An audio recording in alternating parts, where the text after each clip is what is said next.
Here we go, ladies and gentlemen. I am Zhong, the owner of Zhong Cage Fighting Series. Number 8 is going down May 20th, exactly a little less than 4 weeks from now at Kezar Pavilion. Right next to me, we have Temuujin Orshikh. Orshikh. Yeah. Close enough. Making his professional debut. Now, Temuujin, it's been a long waiting. You are one of the top prospects at the 155-pound division in the Bay Area. You are the state champion too, right? Yeah. 155 pound. Yeah. Now finally making a professional debut in this young age. How old are you? 24. 24. Now let's introduce you to all the fight fans out there. Temuujin, where are you coming from? Where are you born and raised? What's up, guys? So I am born in Mongolia, but I came to the United States when I was 4. So my whole life I've lived in Walnut Creek, California. Walnut Creek? Yeah. The whole life, huh? Yeah. Now, is your parents named your name after Genghis Khan for a purpose? I honestly, I don't know. Did you ever ask your parents, why you name my name as Genghis Khan? Yeah, like my parents said that they were struggling finding a name. And yes. then back then in Mongolia it's a little different. So like when you're giving birth, the father's not allowed in the room.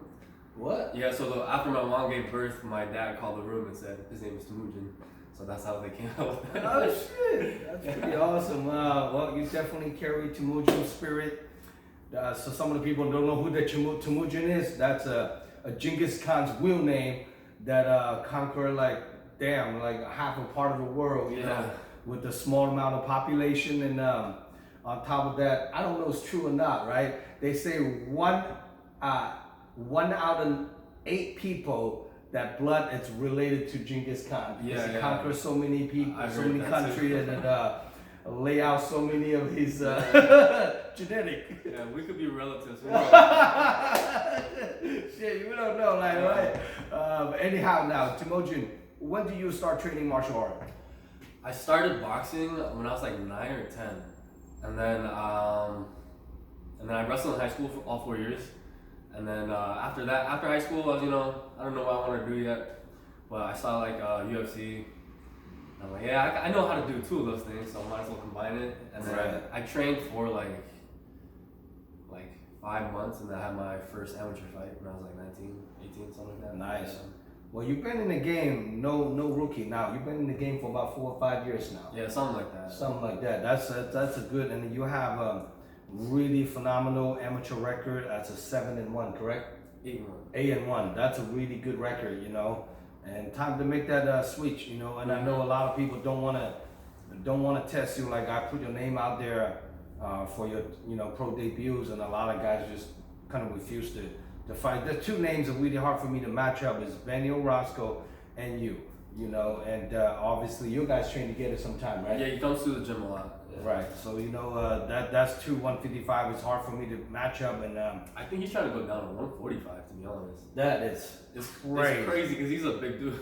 He's a big guy. I mean, he's like a little truck. Yeah. Like the dude is like a square little truck. But if he goes down to 45, I think it's hard for people to stop him. Even 55. Yeah. Maybe even 170. But who knows? So let's see how he's gonna play out. He's fighting a veteran guy from Jackson, Mike, and another Mongolian guy. I can't even pronounce his name. I don't know how to say his name. Yeah. But now, Temuujin, you are making a pro debut. Yes. Against Diego Zoria from Salinas area. Okay. Now, what's your thought on your opponent? So I know of the guy. Towards the later end of my amateur career, it was hard to get fights at 155, so I started exploring fights at 170. So his name has popped up before. The fight never happened. It was just like one of those things where he threw out a name. I'm like, yeah, I'll take it, but nothing happened.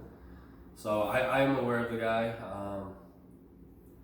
What do you know about his fighting style? Like I saw a couple of his fights. He did mostly striking. Like I saw his interview. He said he's gonna try to grapple me. I really hope he does. Because I've been working a lot on my jiu-jitsu. Like there's one thing I've never had. I've had a KO. I've had a KO in like the first 20 seconds. I've had a TKO. I've had a decision, but I've never had a submission before. So I would love to add that to my little resume. That's pretty awesome. So if you want to wrestle me, if you want to grapple, I welcome you. Well, your 4 years of high school wrestling. That's right there says a lot, you know. So you are be able to wrestle as well. I'm also Mongolian too, you know, wrestling's in my blood.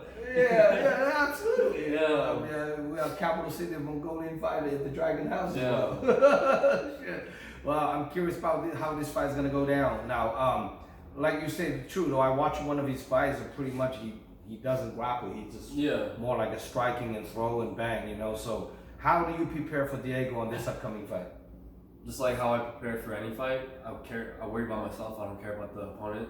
Mm-hmm. You know, I gotta focus on myself because I know at my worst, he's not gonna be able to beat me. At my best, I'm gonna beat him 10 times out of 10. That's how I see it. That's awesome. You pretty much outclass him on every way, you think? I think I'm pretty well-rounded. Grappling, wrestling, striking. I think I can do it all. Now, this fight, it's 155 pound Yes. pro debut. What do you walk around weight? I'll walk around like 172. 172. Yeah. So it's not really a big weight cut. Not really. Do you ever think about going to 145?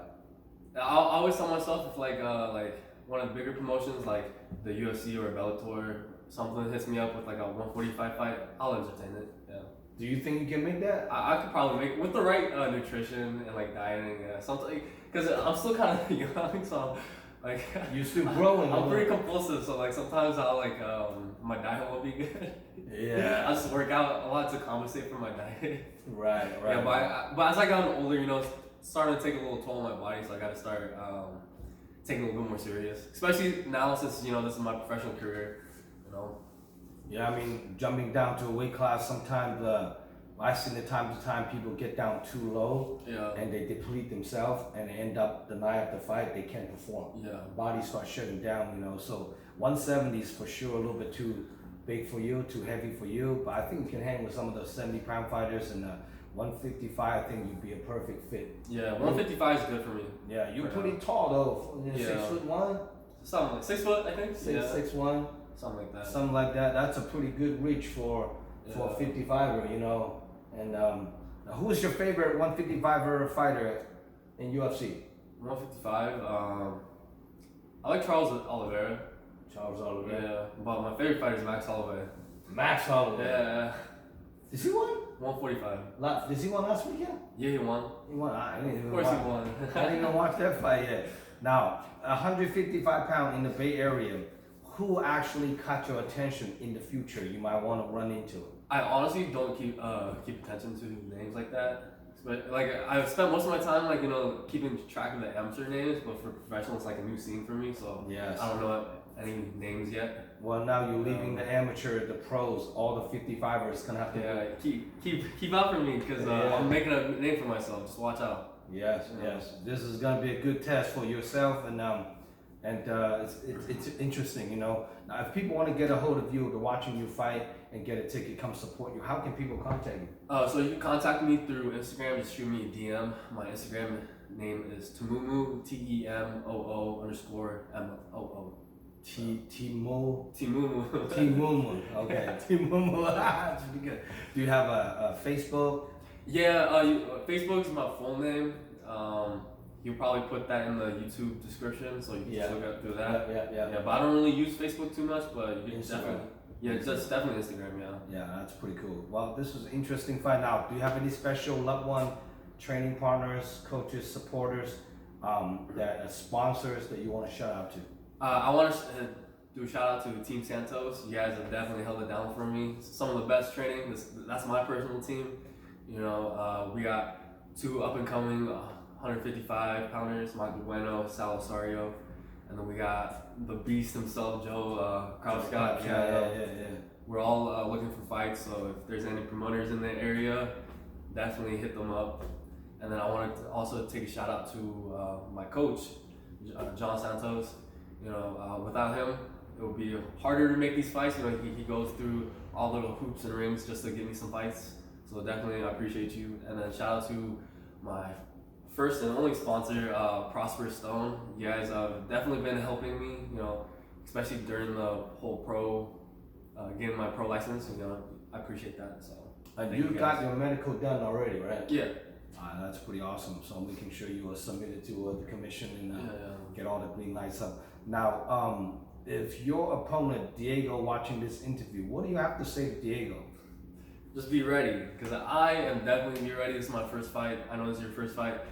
I believe you were like a state champ at 170. I was a state champ at 155. So this is definitely be a banger. If you guys need to tune in, if you guys can't come in person, definitely check out dragonhouse.com, buy pay-per-view, because this is gonna be explosive. This is gonna be a bunch of energy. You know, it's gonna be a lot of hands thrown. So you guys definitely don't want to miss this. Do you think this fight will go the distance? I personally don't want it to, because I've been on here two times for your card. Yes. First one was like a stoppage in like 20 seconds. The second one was like a stoppage in like a minute 20. Mm-hmm. So third fight, shooting for a stoppage. You know, make it a fast night, short night. Yeah. It'll be a great night. That's pretty awesome. So you think we'll finish him in the first round?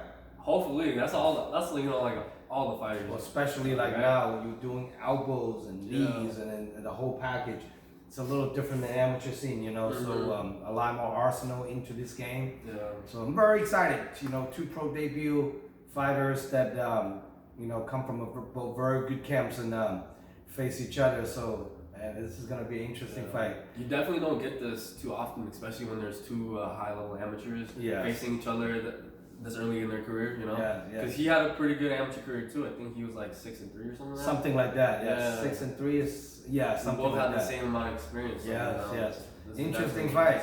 Interesting fight. That's pretty awesome. Now, for more information about this upcoming fight card, check out DragonHouseMMA.com. This event's a live stream pay-per-view nationwide, so order your pay-per-view voucher if you can't make it at DragonHouseMMA.com. And subscribe my YouTube channel. Follow me on Instagram. The next upcoming event after May 20 will be in Cal Palace August 19. It's the biggest MMA event in California in a regional show. And then next grappling event at the Dragon House, June 11. Making sure you guys stay tuned.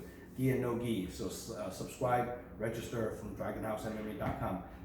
Any last word you want to say to any of your supporters, your families? Oh yeah, shout out to my family. You know, you guys keep it down. Is there a lot of Mongolian coming down? I don't know, to be honest, like hopefully. Oh. Because I know there's another Mongolian coming here, so like there's 2 Mongolians on the card, definitely show out. I know there's this one dude on Facebook, he's like a Mongolian guy. He created like a little kind of like a Mongolian MMA page. You know? No shit. Yeah, sometimes like he fights, I don't know how, but his name is King Stone. Shout out to him. He always finds my fights and then like makes clips of it and like posts it. Yeah. Like on his page I've had like, I think the most views there was like a video that was like, is it Uzi? Uzi? This guy's name Uzi? I'm not sure. But like on one, like there's like, I get like a couple thousand views on his videos. But one of them I think I had like 20,000 views on it. Oh shit. So shout out to you. I don't know who you are, but shout out to you, man. Hey, tag him after this interview, you know? We gotta put up on. Because right when I posted yesterday that I was having my pro debut, and then on Facebook he posted it like 5 minutes later, so I don't know how he... Oh shit. Well, tag me next time. I want to make sure I know who that is, you know, because we do have a lot of Mongolian fighters and fighting on this upcoming event, promotion in general, and then coming here to train as well. So we'll see you guys out there. So May 20th, stay tuned. That's it. Good to have you, Temuujin. Once again, beyond the promotion, this is going to be a fireworks and about 20 fights on the card. Don't miss it. Huge stack card is going down in 4 weeks. All right, we'll see you guys out there. I'm Zhong signing out.